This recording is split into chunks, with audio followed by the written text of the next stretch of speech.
നിർദ്ദിഷ്ട മൂവാറ്റുപുഴ ജില്ലയോട് കോതമംഗലം കൂട്ടിച്ചേർക്കുന്നതിൽ സമ്മിശ്ര പ്രതികരണം. കോതമംഗലം മേഖലയിൽ KCV ന്യൂസ് ജനാഭിപ്രായം തേടിയപ്പോഴാണ് വ്യത്യസ്ത പ്രതികരണങ്ങൾ ഉണ്ടായത്.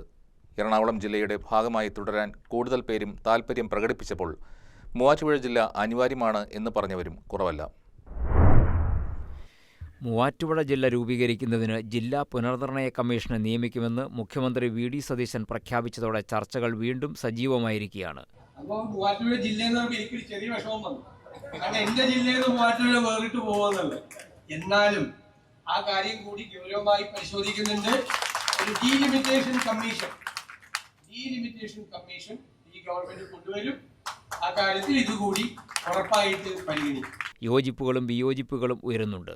ജില്ലയുടെ അനിവാര്യ ഭാഗമാകേണ്ട കോതമംഗലം താലൂക്കിലെ ജനങ്ങളുടെ മനസ്സറിയാൻ KCV അഭിപ്രായം തേടിയിരുന്നു. ഭൂരിപക്ഷം പേരും മെട്രോ നഗരമുള്ള എറണാകുളത്തിന്റെ ഭാഗമായിരിക്കാനാണ് താൽപ്പര്യം പ്രകടിപ്പിച്ചത്. മറിച്ചുള്ള അഭിപ്രായങ്ങളുമുണ്ട്. മൂവാറ്റുപുഴ ജില്ല രൂപീകരിക്കുന്നതിനോട് താല്പര്യമില്ലാത്ത ഒരാളാണ് ഞാൻ.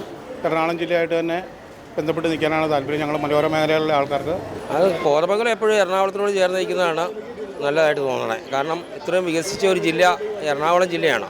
ഏറ്റവും കൂടുതൽ വികസിച്ചിരിക്കുന്ന ഒരു ജില്ലയാണ് എറണാകുളം ജില്ല.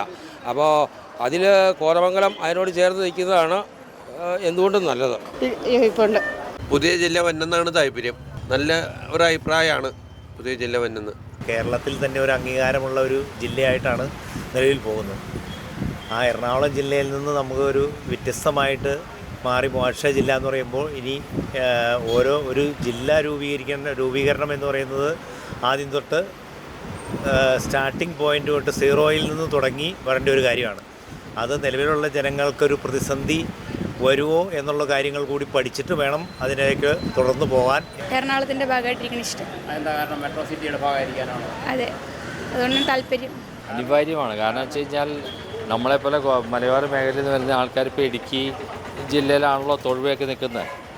ജോസഫ് സാറിന് അവിടെ തൊഴിൽ വേണമെന്ന് വിളിക്കൊരാഗ്രഹമുണ്ട്. കാരണം വെച്ചാൽ സാമ്പത്തികമായ സംവിധാനങ്ങൾ ഇടുക്കി ജില്ലയ്ക്ക് വരുമ്പോൾ അത് അയാൾക്ക് അതിന് അനുകൂലമായൊരു സമീപനം ഉണ്ടാവും. നമ്മളെപ്പോലെ സാധാരണ കച്ചവട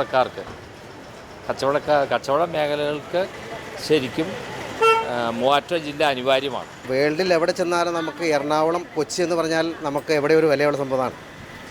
അപ്പോൾ എറണാകുളം ജില്ല എന്ന് പറഞ്ഞാൽ നമുക്ക് അറിയപ്പെടുന്ന ഒരു സാഹചര്യമാണ് നിലവിലുള്ളത്. അപ്പോൾ മൂവാറ്റുപുഴ വിഭജിക്കുമ്പോൾ മൂവാറ്റുപുഴ ജില്ല എന്ന് പറഞ്ഞു കഴിഞ്ഞാൽ പിന്നെ ഒരുപാട് സ്ഥലത്ത് അറിഞ്ഞു വന്നിട്ട് വേണം. പിന്നെ കളക്ടറേറ്റ് മറ്റുള്ള ഓഫീസ് സംബന്ധമായ കാര്യങ്ങൾക്ക് മൂവാറ്റുപുഴ വന്നു കഴിഞ്ഞാൽ നമുക്ക് പോക്കുവരവ് കാര്യങ്ങളൊക്കെ എളുപ്പമാകും എന്നുള്ള സാഹചര്യം ഒഴിച്ചാൽ എറണാകുളം ജില്ല തന്നെ നിലനിർത്തലാണ് എന്നെ സംബന്ധിച്ചിടത്തോളം എനിക്ക് നല്ല അഭിപ്രായമായിട്ട് തോന്നുന്നത്. നമുക്ക് നിൽക്കാൻ എറണാകുളം ജില്ലയോട് തന്നെയാണ് കൂടുതൽ താല്പര്യം. മൂവാറ്റുപുഴ ജില്ലയോട് അത്ര ഇതില്ല. പുതിയ ജില്ലയിൽ ചേർക്കേണ്ട ഞങ്ങൾ എറണാകുളം ജില്ലയിൽ നിന്നാൽ മതി. എറണാകുളം ജില്ലയിൽ തന്നെ നിന്നാൽ മതി. എറണാകുളം ജില്ല തന്നെയാണ് താല്പര്യം. വേറൊരു ജില്ലേനെ കുറിച്ചൊന്നും അങ്ങനെ പറ്റില്ല. ഒരു പുതിയ ജില്ല ഇവിടെ രൂപീകരിച്ചിട്ടുണ്ടെങ്കിൽ അതിനൊരു 100 കോടി രൂപയെങ്കിലും എക്സ്ട്രാ ഇപ്പോൾ ഈ എറണാകുളം ജില്ലയിൽ നിന്ന് മാറ്റപ്പെടേണ്ടതായിട്ട് വരും. അത് വീണ്ടും ഒരു ബാധ്യതയായിട്ട് നമുക്ക് വരുമെന്നുള്ള അഭിപ്രായക്കാരനാണ് ഞാൻ. ജില്ലയിലും കുഴപ്പമില്ല, സർക്കാർ തീരുമാനിക്കുന്നത് അംഗീകരിക്കും. ഇല്ല, അറിഞ്ഞില്ല. ഇപ്പൊ ചേട്ടൻ പറഞ്ഞപ്പോഴറിയുന്നത്. ജില്ലയ്ക്ക് വേണ്ടി രംഗത്തുള്ളവർ കൂടുതൽ പ്രചാരണ പരിപാടികൾ നടത്തേണ്ടി വരുമെന്നാണ് ജനങ്ങളുടെ പ്രതികരണത്തിൽ നിന്ന് വ്യക്തമാകുന്നത്. News desk KCV news.